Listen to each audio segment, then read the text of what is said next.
All Tripura blind association একটি মামলা করেছিল রাজ্যের দৃষ্টিহীন প্রতিবন্ধী যারা আছেন তাদের আইনি অধিকার এবং মর্যাদা সুরক্ষিত করার প্রশ্ন।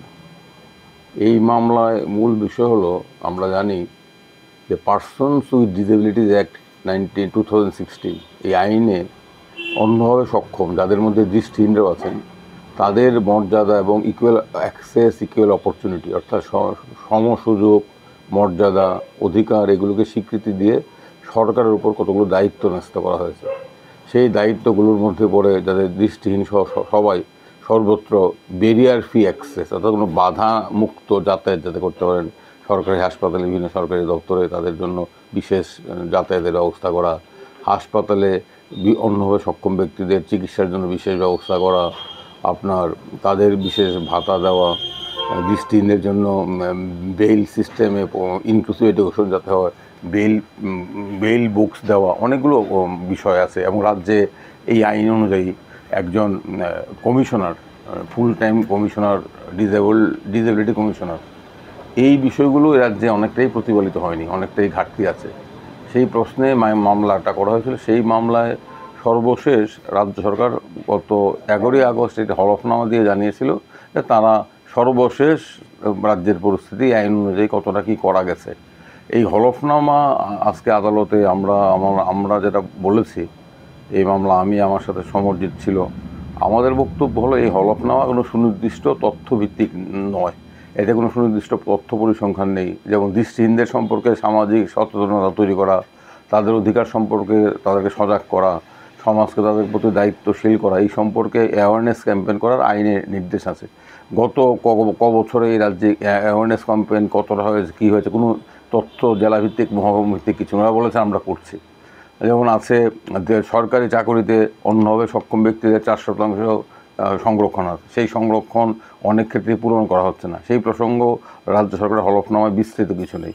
এই হলফনামায় আছে যে আরেকটা বিষয়, যে এই যেমন আমরা যেটা বলেছি যে বিভিন্ন হাসপাতাল, বিভিন্ন সরকারি বিল্ডিং, এই সমস্ত বিল্ডিংগুলোতে দৃষ্টিহীন ব্যক্তি এবং অন্যান্য সক্ষম ব্যক্তিদের যাতে র্যাম্প থাকতে হবে, তাদের ব্যারিয়ার ফ্রি অ্যাক্সেস নিশ্চিত করতে হবে, ন্যাশনাল বিল্ডিং কংগ্রেসের সুপারিশ অনুযায়ী সেই সমস্ত বিল্ডিংগুলোর নকশা তৈরি করতে হবে। এটা কিন্তু অনেক ক্ষেত্রেই নেই।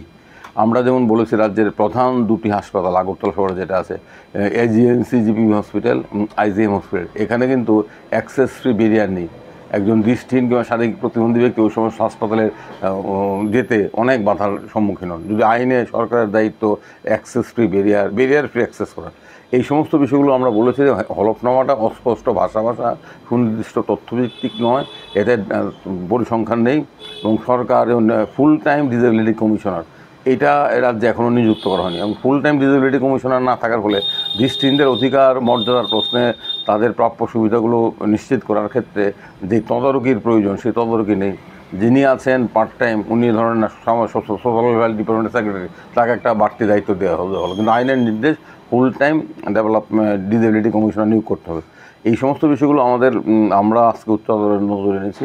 এবং উচ্চ আদালতের প্রধান বিচারপতি এম এস রামচন্দ্র রাও এবং বিচারপতি এসডি পুরকায়স্থ ডিভিশন বেঞ্চ আমাদের বক্তব্য গ্রহণ করে বলেছেন যে রাজ্য সরকারের বিশদ তথ্যভিত্তিক হলফনামা দিতে, এবং এটাও বলেছেন যে বিভিন্ন হাসপাতালে, বিশেষত আগরতলা শহরের দুটি মূল চিকিৎসা কেন্দ্র, আইজিএম হসপিটাল এবং জিবি হসপিটাল, এই দুটি মূল চিকিৎসা কেন্দ্রে অ্যাক্সেস ফ্রি ব্যারিয়ার করার ক্ষেত্রে কতটা কী করা হয়েছে, কেন করা হয়নি, এই সমস্ত বিষয়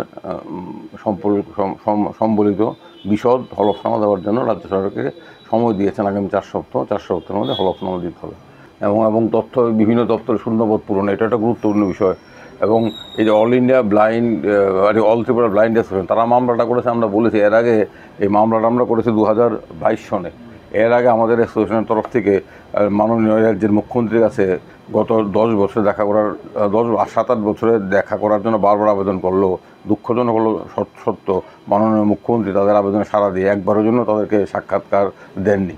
তাহলে দৃষ্টিহীনরা কিংবা অন্যভাবে সক্ষম ব্যক্তি তাদের অভিযোগ কাকে জানাবে? যদি রাজ্যের প্রশাসনের শীর্ষকর্তারই দৃষ্টিহীনদের সম্পর্কেই মনোভাব হয়, তাহলে সেটা তো একটা নেতিবাচক দৃষ্টান্ত সৃষ্টি করে। সেই কারণে বাধ্যই মামলা করা হয়েছে। আমরা এই মামলার ফলাফলগুলো আশা করছি, আমরা আশা করব সরকার বিস্তৃত হলফনামা দেবে।